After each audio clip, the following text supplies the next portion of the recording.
വീട്ടുകാർക്ക് ഡോക്ടറാക്കണം എന്നായിരുന്നു ആഗ്രഹം. അങ്ങനെ തൃശ്ശൂർ എത്തിപ്പെട്ടു, PC തോമസിന് അവിടെ എൻട്രൻസ് കോച്ചിങ്. പക്ഷെ ഹോസ്റ്റലിൽ എത്തിയപ്പോൾ നേരിട്ട് പ്രധാന പ്രശ്നം എന്ന് പറഞ്ഞാൽ എല്ലാവരും പോലെ തന്നെ ഭക്ഷണം. പ്രത്യേകിച്ച് ഞാൻ വീട്ടിൽ നിന്ന് നല്ല ഭക്ഷണം കഴിച്ച് ശീലിച്ചുകൊണ്ട് അവിടെ എത്തിയപ്പോൾ എനിക്ക് ഒട്ടും സഹിക്കാൻ പറ്റുന്നതല്ല.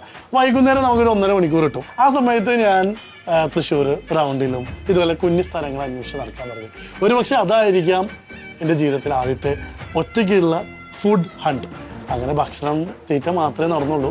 റിസൾട്ടൊക്കെ വന്നു. മെഡിസിന് ഉദ്ദേശിച്ചത്ര റാങ്ക് കിട്ടിയില്ല. പിന്നെ കിട്ടിയത് എഞ്ചിനീയറിംഗിലാണ്.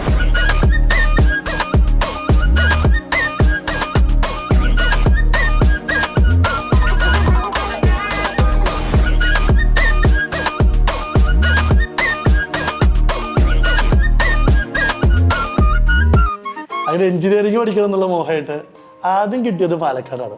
അപ്പോൾ ഞാനൊരു പാലക്കാട്ടുകാരനായതുകൊണ്ട് എനിക്ക് ധൈര്യമായിട്ട് കുറ്റം പറയാം, അല്ലെങ്കിൽ ചിലപ്പോൾ ട്രോള് കിട്ടും. പാലക്കാട് എന്ന് പറയുമ്പോൾ ഭക്ഷണത്തിന് അത്ര വലിയൊരു ഇമ്പോർട്ടൻസ് ഇല്ലാത്തൊരു സ്ഥലമാണ്. അപ്പോൾ എനിക്കതുകൊണ്ട് തന്നെ കൊച്ചിനെ കുറിച്ച് ഞാൻ ഒരുപാട് കേട്ടറിഞ്ഞിട്ടുള്ളൂ. അപ്പോൾ കൊച്ചിയിൽ പോയി പഠിക്കണം എന്നായിരുന്നു ആഗ്രഹം. അപ്പോൾ ആദ്യ അലോട്ട്മെൻറ്റ് കിട്ടിയതിനേക്കാൾ റാങ്ക് മീൻസ് അത്ര വലിയ റാങ്ക് വേണ്ടാത്തൊരു കോളേജ് ഞാൻ സെക്കൻഡ് അലോട്ട്മെൻറ്റിൽ തിരഞ്ഞെടുത്തിട്ട് എഞ്ചിനീയറിങ് അവിടെയാണ് പഠിച്ചത്. അപ്പോൾ നമ്മൾ ഹോസ്റ്റലിൽ അല്ലെങ്കിൽ കോളേജിലൊക്കെ എത്തിപ്പെട്ട് കഴിഞ്ഞാൽ ആദ്യത്തെ വീക്കെൻഡിൽ എല്ലാവർക്കും എങ്ങനെയും വീട്ടിൽ പോകാനുള്ളൊരു നെസ്റ്റ് അടിച്ചാൽ ഹോം സിക്നെസ് ആയിരിക്കും. പക്ഷേ ഞാൻ ഒരുപാട് കേട്ടറിഞ്ഞിട്ടുള്ള കൊച്ചിയിൽ അല്ലെങ്കിൽ മട്ടാഞ്ചേരിയിലൊക്കെ നമ്മുടെ ഹനീഫ് കേടെ ഇറച്ചിച്ചോറ്, കായ്ക്കൻ്റെ ബിരിയാണി, ഇതൊക്കെ കഴിക്കാനായിരുന്നു ഞാൻ ആദ്യത്തെ വീക്കെൻഡിന് പോയത്. ഫസ്റ്റ് വീക്കെൻഡ് അവൻ കാത്തിക്കായിരുന്നു വീട്ടിൽ പോകാനല്ല ഇവിടെ പോകാൻ. എന്നിട്ട് ഞാൻ ബസ് വിളിച്ചു, ബോട്ട് കെട്ടി പോയി അവിടുന്ന് ബോട്ടെടുത്ത് ഈ സംഭവങ്ങളൊക്കെ എക്സ്പ്ലോർ ചെയ്തു. എഞ്ചിനീയറിംഗ് പഠിക്കുന്നതിൻ്റെ കൂടെ തന്നെയാണ് വേറൊരു കാര്യം ഉണ്ടായത്. എനിക്കൊരു ഫസ്റ്റ് ഇയറിൽ തന്നെ ഒരു ഓഗസ്റ്റിൽ കോളേജ് തുടങ്ങി, ഒരു ഒക്ടോബറൊക്കെ ആകുമ്പോഴേക്കും ഒരു ഫസ്റ്റ് ഗേൾ ഫ്രണ്ടൊക്കെ ആയി. ആള് പക്ക കൊച്ചിക്കാരിയായിരുന്നു. അങ്ങനെ ഫസ്റ്റ് ഡേറ്റിന് വന്നത് കാഫേ കോഫിനാണ്. ഒരു പ്രോപ്പറായിട്ടുള്ളൊരു ക്യാപ്പുച്ചിനോ, അങ്ങനെ ഫിൽറ്റർ കോഫിയും സാധാ കോഫിയെ കുറിച്ച് ശീലിച്ചത് ഞാൻ ഫസ്റ്റ് ഒരു കോഫി കുടിക്കുന്നത് അങ്ങനെയാണ്. കാശിയാട്ട് കഫേ, കോണ്ടി ഫുഡും അതുപോലത്തെ സംഭവങ്ങൾ, ബർഗറും കാര്യങ്ങളൊക്കെ നമ്മൾ കഴിക്കുന്നത് അങ്ങനെയാണ്. നമ്മുടെ മനസ്സിൽ അതിനു മുമ്പ് ബർഗർ എന്ന് പറയുന്നത് ഒരു കട്ട്ലറ്റ്, അതിന് മുകളിലൊരു സവോള, പിന്നെ തക്കാളി, ഒരു ചായൻ്റെ കൂടെയുള്ള ബണ്ണ്, അതിന് മുകളിലൊരു ടൂത്ത് പിക്ക്, ചെറിയ കുത്തി, അതിൽ നിന്നൊക്കെ മാറിയിട്ട് ഞാൻ മനസ്സിലാക്കിയതിനേക്കാൾ കൂടുതൽ വലിയൊരു ലോകം, ഭക്ഷണ ലോകം ഉണ്ടെന്ന് റിയലൈസ് ചെയ്യുന്നത് ആ കൊച്ചിയിൽ നിന്നാണ്.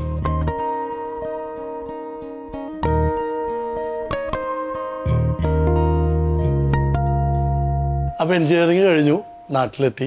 അപ്പോൾ അടുത്ത ചോദ്യം വന്നു തുടങ്ങി, ജോലിയൊന്നും ആയില്ലെന്ന്. പക്ഷെ എനിക്കാണെങ്കിൽ പണ്ടേ പണിയെടുക്കാൻ വലിയ താല്പര്യമൊന്നും ഉണ്ടായില്ല. പിന്നെ അത് മാത്രമല്ല, ഒരു ചെറിയൊരു പ്രണയം ഉണ്ടായിരുന്നു.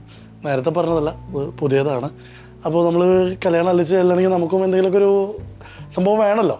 അങ്ങനെ ഒന്ന് ബിസിനസ് തുടങ്ങി. അങ്ങനെ 2013 എഞ്ചിനീയറിംഗ് കഴിഞ്ഞു, 2014 നിക്കാഹ് കഴിഞ്ഞു. അതൊരു 2 വർഷം കഴിഞ്ഞിട്ടായിരുന്നു എൻ്റെ കല്യാണം. പിന്നെ 2016 തന്നെയാണ് ഞാൻ ഇൻസ്റ്റാഗ്രാമും സ്റ്റാർട്ട് ചെയ്യുന്നത്. പരിചയപ്പെട്ട അന്ന് തൊട്ടേ സാബുവിന് ഫുഡ് ഭയങ്കര ഒരു പാഷനായിരുന്നു. നമ്മളെവിടെ യാത്ര ചെയ്യുകയാണെന്നുണ്ടെങ്കിലും അവിടെയുള്ള ഡിഫറെൻറ്റ് ഫുഡുകളും ടേസ്റ്റുകളും എക്സ്പ്ലോർ ചെയ്ത് എത്ര ദൂരം വേണമെങ്കിലും അത് കഴിക്കാനായിട്ട് യാത്ര ചെയ്യുമായിരുന്നു. കൂടെ ഞാനും പോകുമായിരുന്നു. വർക്കിൽ അത്ര ഫോക്കസ് ചെയ്യാതിരുന്നപ്പോൾ ഉറപ്പായിട്ടും എല്ലാ മാതാപിതാക്കളെ പോലും എൻ്റെ പാരൻസ് ഭയങ്കര കൺസേൺ ആയിരുന്നു. അവരൊത്തിരി കുറ്റം പറയും. പക്ഷെ അന്നും വൈഫാണ് കൂടെ നിന്ന് വലിയൊരു സപ്പോർട്ടായിട്ട് ഉണ്ടായിരുന്നത്. അപ്പോൾ എനിക്ക് ഇൻസ്റ്റഗ്രാമൊന്നും അങ്ങനെ ഉണ്ടായിരുന്നില്ല. അപ്പോൾ നമ്മൾ ഫ്രണ്ട്സായിട്ട് ഇങ്ങനെ ഇരിക്കുന്ന സമയത്ത് ഫ്രണ്ട്സിൻ്റെ ഫോണിൽ ഞാൻ ഈ ഫുഡിൻ്റെ വീഡിയോസ് കാണും. എൻ്റെ ഭക്ഷണത്തോടുള്ള താല്പര്യം അവർക്ക് അറിയാവുന്നതുകൊണ്ട് അത് വീഡിയോസ് കാണിച്ചിട്ട് ഞാൻ പിന്നെ അവരുടെ ഫോൺ വാങ്ങിച്ചിട്ട് ഇതിലങ്ങനെ അവർ കുറ്റു സംസാരിക്കാനും ഞാൻ ഇതിലിങ്ങനെ കണ്ടുകൊണ്ടിരിക്കും.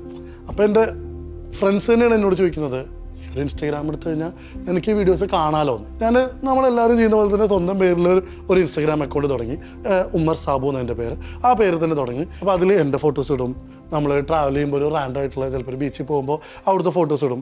റാൻഡായിട്ട് പലതോട് ഫുഡിൻ്റെ ഇടും. പക്ഷെ ഒരു സാഡ് റിയാലിറ്റി ഞാൻ മനസ്സിലാക്കി.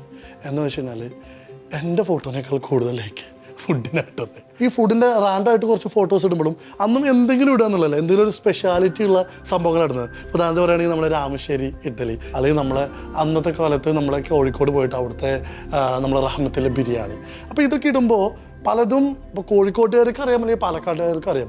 ഇതിലപ്പുറം പുറത്തുള്ളവർക്ക് അന്നൊന്നും ഭക്ഷണത്തിന് ഇത്ര ഇമ്പോർട്ടൻസ് ആരും കൊടുക്കുന്നില്ല. വീട്ടിൽ നിന്ന് ഭക്ഷണം കഴിക്കുന്നൊക്കെ ഒരു ടൈമാണ്. പുറത്തെന്ന് പറയുമ്പോൾ അന്ന് ആളുകൾ കോമൺ ആയിട്ട് കുറച്ച് ബിരിയാണി കഴിക്കും, അല്ലെങ്കിൽ ഫ്രൈഡ് റൈസ്, അങ്ങനത്തെ ഒരു കൾച്ചറാണ്. ഇത് നമ്മൾ ഡിഫറെൻ്റ് ആയിട്ടുള്ള സ്ഥലങ്ങൾ ഇടാൻ തുടങ്ങിയപ്പോൾ എനിക്ക് പേഴ്സണലി മെസ്സേജസ് വരാൻ തുടങ്ങി. ബ്രോ ഈ സ്ഥലം എവിടെയാണ്, അല്ലെങ്കിൽ ഇത് എങ്ങനെ എത്തിപ്പെടും, അതിൻ്റെ ഡീറ്റെയിൽസ് ഒക്കെ ചോദിച്ചിട്ട്. അപ്പോഴാണ് എനിക്കിങ്ങനെ സ്ട്രൈക്ക് ചെയ്യുന്നത്, എന്തുകൊണ്ട് ഇതിന് മാത്രം ഫുഡിൽ ക്യൂറേറ്റ് ചെയ്തിട്ടുള്ള ഒരു അക്കൗണ്ട് തുടങ്ങി.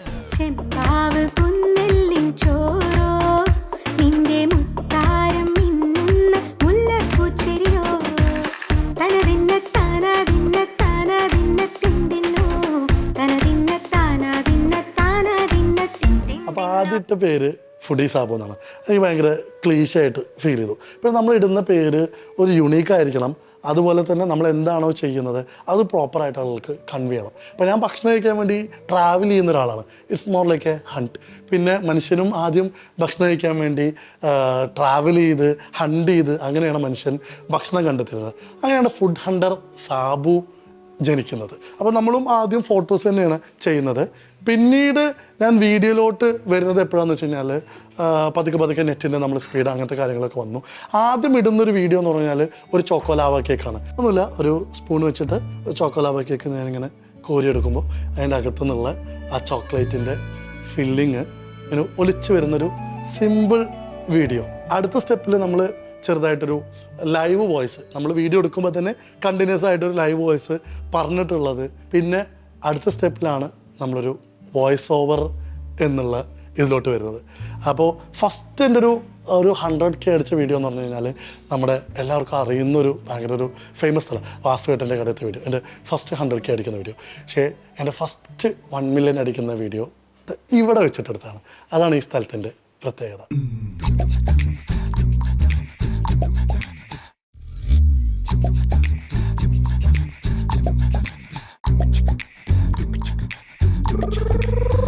കൊറോണ നമ്മൾ കേൾക്കുമ്പോൾ പലർക്കും സങ്കടങ്ങളുടെ കഥയായിരിക്കും പറയേണ്ടത്.